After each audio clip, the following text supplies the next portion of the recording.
자, 여러분 세상에는요, 주류와 비주류가 있습니다. 자, 어떤 친구가 이제 청년인데 직장에 취업을 했어요. 열심히 했습니다. 자, 하나님께서 누구한테든지 잘하라고 하셨기 때문에 직장에서 열심히 했는데 이제 승진이 점점 되어 갑니다. 근데 몇 년 지나고 보니까 자기가 어느새 주류편에 서 있더래요. 직장에도 보면 주류가 있고 비주류가 있지 않습니까? 거기 회장 아들들 중에서 어떤 아들이 주류, 어떤 아들이 비주류가 있는데 거기 라인들이 되어 있다는 거죠. 또 어떤 친구는 열심히 했는데 어느 날 보니까 자기가 비주류 편에 서 있더래요. 그래서 나중에 보니까 진급도 잘 안 되고 하는 모습들을 보게 됩니다. 여러분 회사뿐만 아니라 학교도 마찬가지예요. 학교에 대학 졸업하고 대학원 들어가잖아요. 대학원 들어가면 어느 교수님 밑에서 이렇게 이 논문을 쓰는가에 따라서 자기가 비주류 길로 가게 되는지 주류 길로 가게 되는지 결정이 되거든요. 또 어떤 친구는 교수님을 잘 만나가지고 이제 유학 가는 것도 순탄하게 가서 장학금 받는 것도 순탄하게 되어줍니다. 왜냐? 주류의 길을 잘 탔거든요. 네, 여러분 우리 예수님과의 관계에서도 마찬가지예요. 우리 예수님께서도 어떤 사람은 주류라고 인정해 주시고 어떤 사람은 비주류라고 인정해 주시거든요. 근데 우리가 세상에서는 우리가 열심히 하지만 나도 모르게 비주류의 삶을 살 수 있어요. 그러나 예수님과의 관계에서만큼은 주류로 살아가는 것, 이게 복인 줄 믿으시기 바랍니다. 여러분 오늘 본문에 보니까 우리 예수님께서 어떤 사람들을 비주류자라고 하실까요? 오늘 본문에 보면 무리들이 나옵니다. 사람들. 단순히 그냥 예수님만 쫄쫄 따라다니는 사람들. 그냥 자기가 어떤 목적이 있어서 예수님을 따르는 자들이 있거든요. 예수님께서 병을 고쳐주시기 때문에, 예수님께서 나에게는 문제를 해결해 주시기 때문에, 그것 때문에 주님을 따라다니는 사람들, 이런 사람들이 바로 무리들인데, 이런 사람들을 예수님이 뭐라고 하신다고요? 비주류다라고 하십니다. 자, 그러면 예수님은 어떤 사람을 주류라고 하실까요? 제자들을 주류다라고 하십니다. 여러분 아무쪼록 예수님과의 관계 속에서 예수님께서 주류라고 인정해 주시는 제자의 삶을 살아갈 수 있기를 축복합니다. 자, 그러면 우리가 어떻게 하면 예수님의 제자로 살 수 있느냐? 그 비결을 오늘 본문에서 말씀하고 있는데, 첫째, 그 비결이 뭐냐? 예수님께서 훈련시키는 것을 잘 받아야 되는 거예요. 예수님께서 여러분 어떤 훈련 시키실까요? 주로 말씀 훈련을 시키시거든요. 자, 18절 말씀 보시기 바랍니다. 자, 18절 말씀 보니까 예수께서 무리가 자기를 애워싸는 것을 보시고 라고 하고 있습니다. 여러분 여기에 무리가 나오잖아요. 여러분 이들은 왜 예수님을 막 애워싸서 밀고 할까요? 예수님 제 얘기 좀 들어주세요. 제가 여러 가지 문제를 가지고 나왔습니다. 제 문제도 해결해 주세요 라고 하면서 사람들이 막 몰려들어서 막 이렇게 애워싸고 민 겁니다. 자, 이것을 보시고, 자, 그 다음에 예수님이 어떻게 하시는지, 자, 18절 하반절 말씀 보시기 바랍니다. 자, 애워싸는 것을 보시고 어떻게 하셔요? 건너편으로 가기를 명하시니라 라고 하고 있습니다. 자, 예수님이, 자, 오늘 본문 우리가 앞절에 우리가 살펴보자는 말씀인데, 앞절에 보면, 어느 안식일에 가버나움 회당에서 안식일을 지키시거든요. 안식일을 지키신 이후에 예수님은 가버나움에 있는 어느 한 집에 들어갔는데, 어느 집에 들어가셨냐? 베드로의 집에 들어가십니다. 베드로가 장모님을 모시고 살고 있었거든요. 자, 베드로의 집에 들어갔더니 거기에 베드로의 장모가 병에 걸려 있어요. 열병에 걸려 있었습니다. 자, 그것을 보시고 우리 예수님이 어떻게 하십니까? 열병을 향해서 꾸짖으십니다. 열병아 떠나가라 라고 하니까 열병이 떠나가고 열이 확 내린 겁니다. 자, 이 소문이 막 퍼지지 않았겠습니까? 이 소문이 막 사람들이 막 퍼지니까 사람들이 막 몰려왔다는 것이죠. 자, 각색 병든 자들 예수님께로 몰려옵니다. 예수님은 이들을 고쳐주고 또 고쳐주면서 기대하시는 것이 있었겠죠. 우리 예수님이 뭘 기대했을까요? 너희들 이런 문제가 있어서 나를 찾아오는 것도 좋은데, 그러나 이런 문제를 가지고 찾아봤다면 그 다음 단계가 뭐가 돼야 된다는 거예요? 이런 문제 때문에 주님을 찾는 자들이 아니라 예수님의 말씀을 배우기 위해서 주님을 찾는 자들이 되길 주님이 원하신 겁니다. 자, 이들은 말씀으로 전혀 훈련이 안 된 군중들이었기 때문에 우리 주님께서 이것을 원하신 거죠. 그러다 보니까 이들은요, 예수님께 나오는 목적이 단지 그냥 말씀 듣고 은혜 받기 더 나오는 것이 아니라 단지 자기에게 있는 병이나 고침받기 위해서 나오는 사람들이었다는 겁니다. 여러분 이들이 예수님께 나오긴 했습니다. 그러나 예수님께 말씀으로 훈련받을 생각은 전혀 하지 못하고 있었던 거예요. 단지 자기들에게 있는 문제만 해결되면 되지 라고 생각하고 나왔던 겁니다. 그러다 보니까 이들은 하나님 나라의 주류가 될 수 없었던 겁니다. 단순히 무리들이 될 수밖에 없었던 겁니다.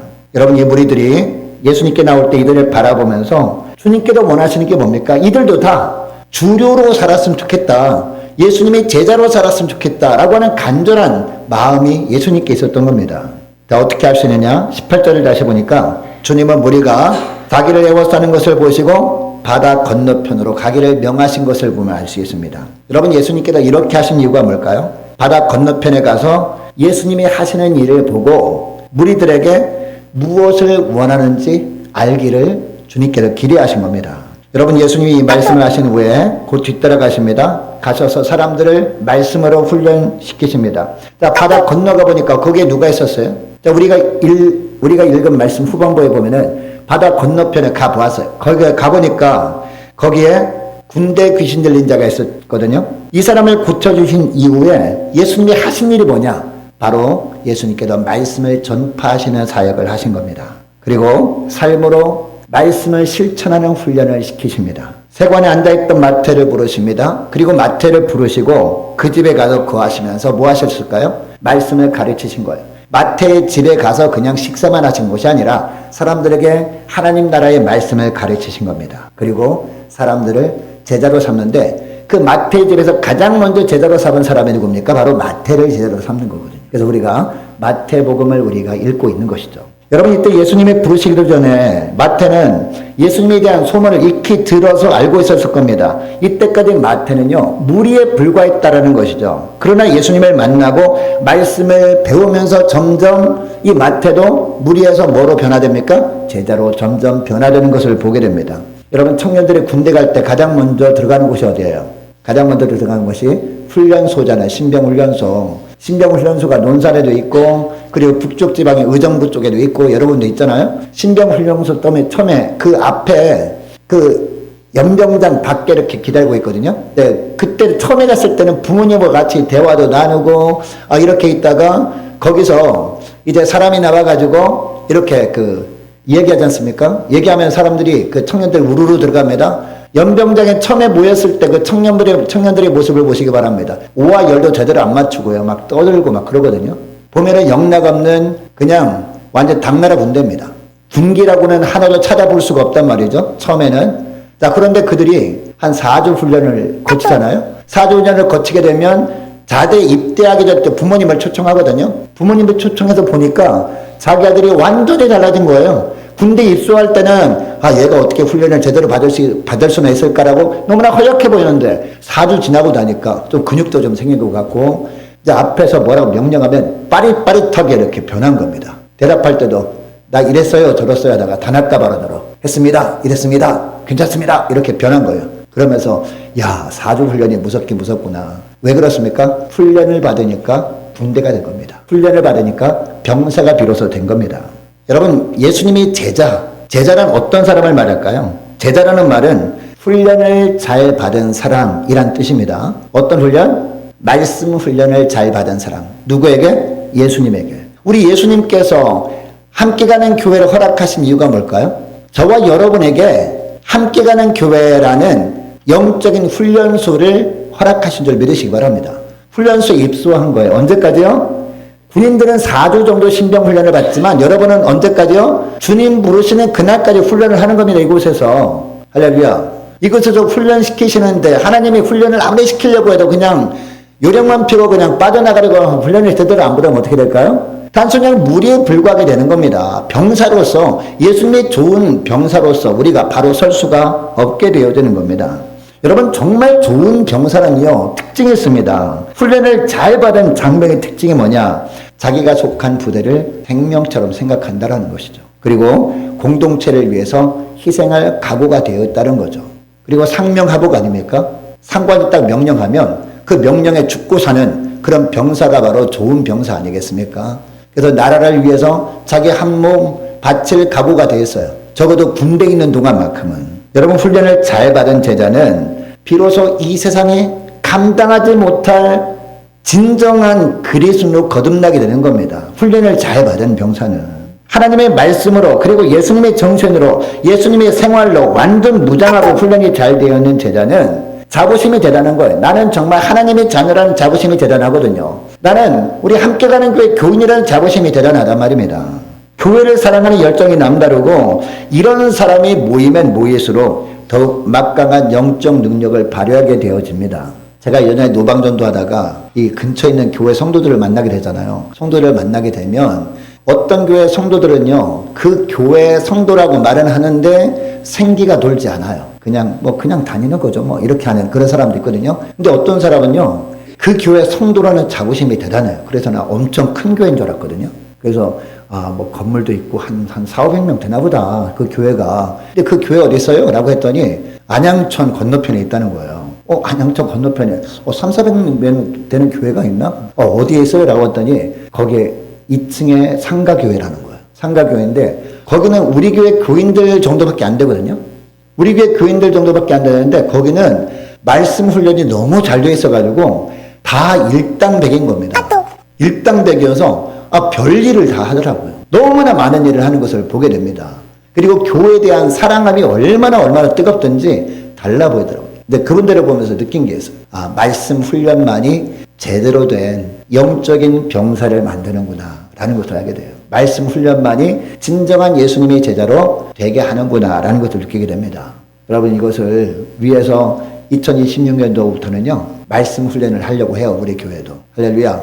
이제 성경 공부 프로그램이 돌아갑니다. 내년부터 성경 공부 프로그램 이제 밖에 이제 모집 광고 하지 않겠습니까? 모집 광고하면 여러분 한 사람도 빠짐없이 다 참여해 주시기를 바랍니다. 할렐루야. 그것도 너무 많은 사람 한꺼번에 하면 힘드니까 소그룹으로 이렇게 나눠가지고 이렇게 하려고 합니다. 그래서 여러분이 다 내년도에는 이 성경 공부에 다 참여함으로 말미암아 예수님이 진정한 제자로서 거듭날 수 있기를 축복합니다. 무리가 아니라 예수님의 제자, 예수님과의 관계 속에서 주류의 길에 설 수 있는 저와 여러분 되시기를 축복합니다. 자, 그리고 두 번째, 주님의 제자라면요, 주님을 대하는 자세가 다르다는 겁니다. 주님을 대하는 자세가. 자, 19절 20절 말씀 보시기 바랍니다. 자, 19절 20절 말씀 보니까 누가 나와요? 한 서기관이 나옵니다. 이름은 밝히지 않아요. 이름이 드러나지 않은 한 서기관이 나오는데, 자, 예수님께 나와서 말씀드리는데요. 뭐라고 하십니까? 선생님이요, 어디를 가시려니 저는 따르겠습니다. 라고 합니다. 여러분, 얼핏 들으면 예수님께도 굉장히 기뻐해야 될 것 같지 않습니까? 야, 이런 사람을 내가 기다렸어. 라고 하면서 작았어. 라고 하면서 굉장히 반겨줘야 할 것처럼 보입니다. 자, 그리고 예수님이 칭찬해 주셔야 될 것처럼 생각이 되어집니다.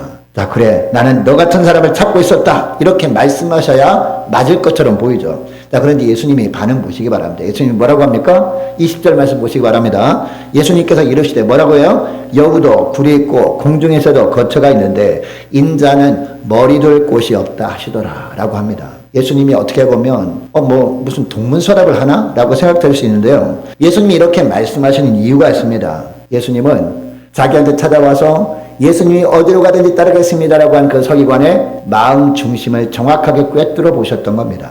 겉모습만 보면 이 서기관은 그동안 예수님을 따르던 무리들과 좀 다른 사람처럼 보입니다. 그런데 예수님이 그 속마음을 꿰뚫어 보니까요, 그 무리들과 똑같은 사람이었던 겁니다. 여러분, 이 서기관은 예수님 앞에서 말은 그럴듯하게 하는 사람이었습니다. 그런데 그 마음만큼은 다른 무리들과 똑같은 사람이었다는 겁니다. 아마 이 서기관은 예수님이 조만간 이 유대라는 나라를 로마 압제로부터 해방시켜줄 진정한 메시아로 생각했던 것 같아요. 그래서 자기가 진정한 메시아로 이 땅에 오셔서 자기 나라를 로마 압제로부터 해방시켜줄 예수님을 끝까지 따르면 예수님이 한 자리 해주겠지? 라고 생각하고 이렇게 이야기를 했던 것 같아요.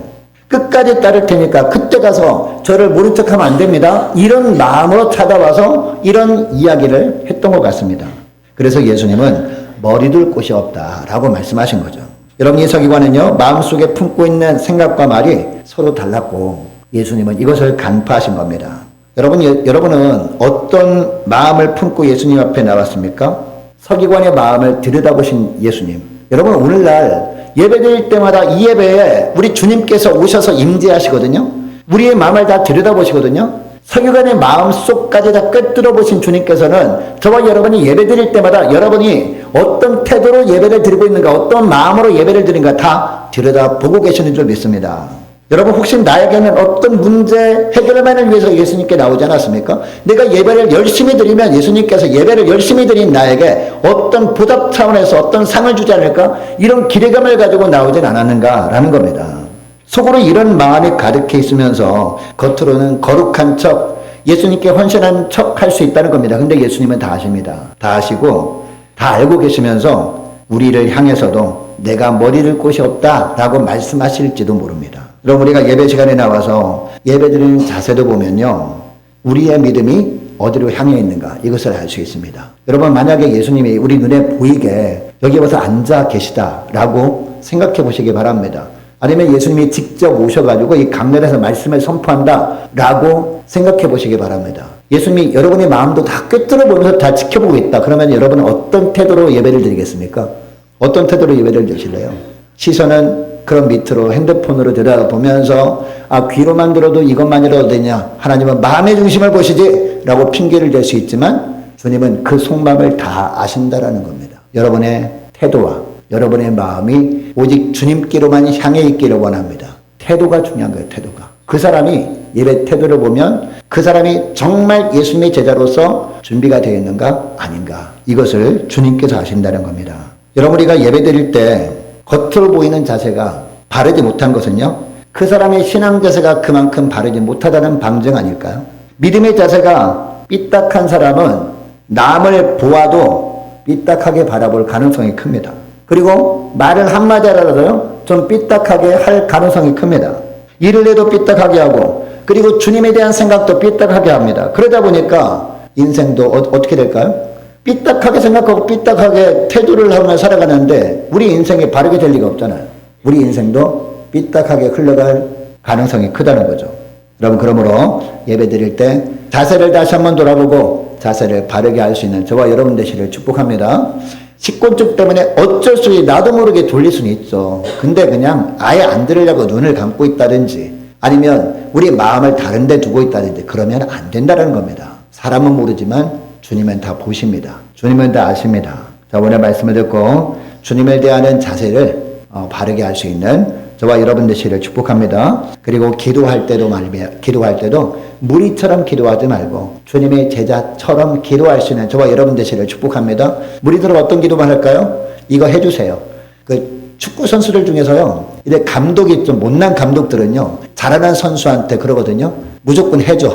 한 골 넣어줘. 그래가지고 해줘 축구라고 하거든요. 마찬가지입니다. 우리도 그 예수님께 나와서 예수님께 무조건 해달라는 거예요. 그런 의미에서 우리가 기도하고 있다면 그거는 무리의 기도라는 거죠. 자, 그러나 제자들은 어떤 기도를 할까요? 하나님 나라를 위해서 기도합니다. 주의 뜻과 주의 의를 위해서 기도한다는 거죠. 그렇게 기도할 때 주님께서 이런 제자들을 책임져 주신다는 것이, 그리하면 이 모든 것을 너에게 더하시리라, 이런 말씀 아니겠습니까? 우리가 기도할 때도 무리의 기도가 아니라 제자의 기도를 하며 살아가시기를 축복합니다. 자, 그리고 셋째로 마지막 하나입니다. 마지막 하나, 오늘의 충실한 자가 되어야 한다는 겁니다. 많은 사람들이 어떻게 합니까? 내가 그동안 열심히 충성했어. 내가 그동안 열심히 헌신을 했는데 지금까지 헌신한 것이 얼만데 나더러 또 헌신하라 그래? 라고 생각한다는 거죠. 그러나 주님은 뭘 보십니까? 주님은 과거를 보시지 않습니다. 여러분, 과거에 우리가 충성하고 정말 귀한 것이죠. 그런데 과거에 우리가 충성하고 과거에 헌신한 것들 있잖아요. 그때 그만큼 하나님의 은혜를 다 주셨단 말이에요. 하나님이 지금 뭘 보십니까? 지금 현재 주님은 뭘 보세요? 과거의 우리를 보시지 아니하고 현재 우리를 보시는 줄 믿으시기 바랍니다. 현재 우리를 보시기 때문에 우리가 어떻게 됩니까? 오늘 현재 충성해야 한다는 겁니다. 이것이 바로 제자의 모습이어야 한다는 겁니다. 자, 21절, 22절 말씀이 바로 그 말씀인데요. 자, 21절, 22절. 제자 중 한 사람이 나와서 어떤 이야기 합니까? 주여, 내가 먼저 가서 내 아버지를 장사하게 허락하옵소서라고 합니다. 여기 보니까 제자 중에 한 사람이라고 하는 걸 보니까 이 사람이 누구예요? 그동안 제자의 삶을 살았구나. 그동안 열심히 주님을 따르면서 말씀을 배운 사람이었구나라는 것을 알게 되죠. 그리고 오직 주님의 나라를 위해서 구한 사람이었구나라는 것을 알게 됩니다. 자, 물론 이 12제자 중 한 명은 아니었던 것 같아요. 자, 그러나 12제자처럼 계속해서 주님을 따라다니면서 말씀도 배우고 훈련도 했던 제자 중에 한 명이었다는 겁니다. 자, 그런데 이 제자는 서기관이 예수님께 하는 이야기를 들었습니다. 그리고 예수님이 간접적으로 서기관의 마음을 드러내는 것도 다 보았습니다. 바로 이어서 이 제자가 이야기하죠. 주님, 저는 저 서기관처럼 표리부동하지 않겠습니다. 단 저희 아버지가 지금 돌아가신 것 같습니다. 아버지가 돌아가셨기 때문에 아버지가 돌아가신 이후에 시신을 매장한 이후에 다시 와서 주님을 따르겠습니다 라고 한다는 것이죠. 여러분, 당시 풍습을 보면 이 제자가 예수님께 요구하는 것은 지나친 요구가 아닌 것처럼 보입니다. 이 제자는 그 가정에 장남이었던 것 같아요. 그 당시 유대와 헬라 문화권에서는요, 장자의 가장 기본적인 책임 가운데 하나가 부모에게 효도하는 거였거든요. 부모에게 효도하는 것 중에 하나가 뭐냐? 이 아버지가 돌아가신 다음에 장례를 잘 치르는 거란 말이에요. 근데 그 당시에도 우리나라 옛날 유교 시대에 어떤 풍습이 있었습니까? 부모님이 돌아가시면 3년 동안 거기에 무덤을 지켰잖아요. 그 관직 다 3년 동안 휴직을 한 다음에 시골에 돌아가서 이제 아버지나 어머니 산소 이렇게 만든 다음에 거기에 3년 동안 3년장을 치렀잖아요. 그죠? 근데 그때 그 당시에는 헬라 문화권이나 유대 문화권에서는 1년 동안 지켰다고 합니다. 물론 무덤 앞을 지킨 것은 아닌데 1년 동안 은둔 생활을 하면서 부모님을 그리워하면서 지냈다고 합니다. 그래서 주변 사람들이 보면서 이 사람 효자다, 이 사람 효녀다 라고 여겼다고 하죠. 자, 그러니까 이 제자는 적어도 1년 이상을 유예 시간을 주십시오. 제가 그동안 주님의 말씀을 열심히 잘 배웠고 주님을 따라가려고 했는데 지금 아버지가 돌아가시고 나니까 제가 주님의 말씀처럼 효도해야 되지 않습니까? 그 아버지 장례를 잘 마무리한 다음에 그 다음에 주님을 따르도록 허락해 주시오 라고 한다는 것이죠. 자, 그러니까 지금 이 제자는 주님 일을 하는데 가정일이 더 급합니다 라고 이야기하고 있는 겁니다. 가정일을 다 해놓고 그 다음에 시간이 있으면 그때 주님을 따르겠습니다 라고 하는 것이죠. 그런데 주님은 가정일보다 뭐가 중요하다고 하시는 거예요? 하나님의 일이 먼저다 라고 말씀하고 있습니다. 가정일을 핑계로 하나님의 일을 내일로 미루지 말라는 겁니다. 뭐가 중요하다는 거예요? 현재 중요하다는 겁니다. 그동안 주님을 열심히 따르고 열심히 제자로서 삶을 살았던 것, 그때 열심히 했던 것은 정말 잘한 것이지만 더 중요한 게 뭐다? 현재다. 현재도 계속 제자의 삶을 이어가는 것이 중요하다라는 겁니다. 그러면서 뭐라고 합니까? 죽은 자들로 저의 죽은 자를 장사하게 하라 라는 말씀을 하시죠. 여러분, 여기에 죽은 자들로 무슨 말입니까? 이 죽은 자들, 제자가 아닌 자들을 죽은 자라고 합니다. 이 무리들을 주님께서 영적으로 죽은 자들이다 라고 말씀하고 있는 것이죠. 주님을 따르는 것보다 가정을 우선하는 자를 바로 이 죽은 자라고 하고 있습니다. 물론 가서 장례는 치러야죠. 근데 1년 동안이나 머뭇거리면서 주님을 따르는 일을 하지 않게 되면 결국 어떻게 될까요? 제자의 삶을 살다가 도로 무리로 들어가 버릴 수 있기 때문에 이게 염려가 됐던 겁니다. 여러분, 제자는 어떤 사람이에요? 제자는 계속해서 성장해 가야 되는 것이 바로 제자의 삶입니다. 그냥 정체되거나 아니면 옛날로 돌아가다, 그것은 제자의 삶이 아니라는 겁니다. 여러분, 이 사람은 제자였습니다. 과거에는 다른 어떤 것보다도 주님을 따르는 것을 우선하던 사람이었어요. 이런 사람이었기 때문에 이런 말씀을 하시는 겁니다. 이 제자로서 이제 믿음의 정진을 이루라, 믿음의 진보를 이루라, 이 말씀을 하는 겁니다. 여러분, 이제 말씀을 맺길 원하는데요. 여러분, 우리는 과거에 정말 멋지게 주님의 일을 감당했던 기억들이 다 있을 수 있습니다. 그러나 오늘이라고 하는 현재 주의 일을 우리가 우선하고 있지 않다면 과거에 했던 주님의 일도 아무런 의미가 없어지고 마는 거예요. 그동안 열심히 했으니까 된 것 아닌가. 그것은 옛날이라는 거죠. 그때 주님께서 그거에 합당한 은혜를 다 부어주신 겁니다. 주님은 뭘 보세요? 지금 현재 오늘 우리의 모습을 보고 계십니다. 여러분, 과거에 주님께 충성을 다했습니까? 그러면 더 중요한 것이 언제라고요? 현재가 더 중요하다라는 겁니다. 과거에 충성을 했다면 오늘도 충성하는 것이 더 중요하다라는 겁니다. 현재도 충성하는 사람이 과거에 했던 충성도 빛나게 되고 그리고 찬란한 미래를 주님께서 책임져 주시기 때문이라는 겁니다. 여러분, 이것을 기억하시고 지금도 주님을 따르는 제자로서의 삶에 살아가는 저와 여러분 되시길 바랍니다. 그리고 과거에 충성한 것으로 만족해하지 말고 현재 더욱 충성함으로 말미암아 빛나는 면류관을 예비하신 그런 미래를 기대하면서 하나님께 영광 돌리는 저와 여러분 되시기를 축복합니다. 기도하겠습니다. 하나님 아버지, 감사합니다.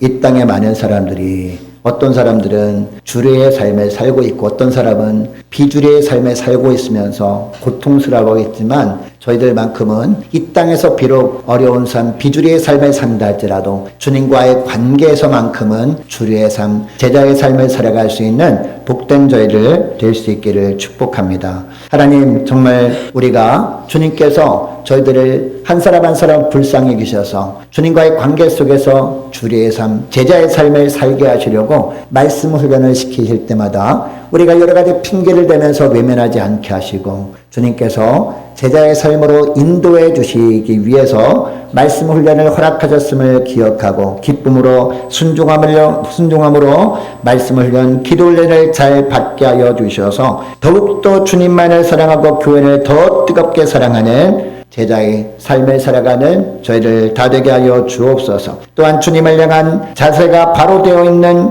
제자가 될 수 있도록 은총 내려 주옵소서. 우리가 예배를 드릴 때나 말씀을 대할 때나 주님과의 바른 관계 속에 우리가 지내고 있는지 날마다 살펴보게 하시고 주님과의 관계 속에서 바른 자세로 살아가는 저희를 되게 하시고 또 단 하루를 믿어도 바른 자세로 주님을 섬기는 제자 되게 하옵소서. 또한 과거에 충성한 것에 만족하지 않고 지금 현재 주님께서 지켜보고 계심을 기억하고 지금 현재 더욱더 주님께 충성하고 더욱더 뜨겁게 헌신하는 주님의 참 제자들 다 되게 하여 주옵소서. 감사드리오며 우리 주 예수님의 이름으로 기도합니다. 아멘.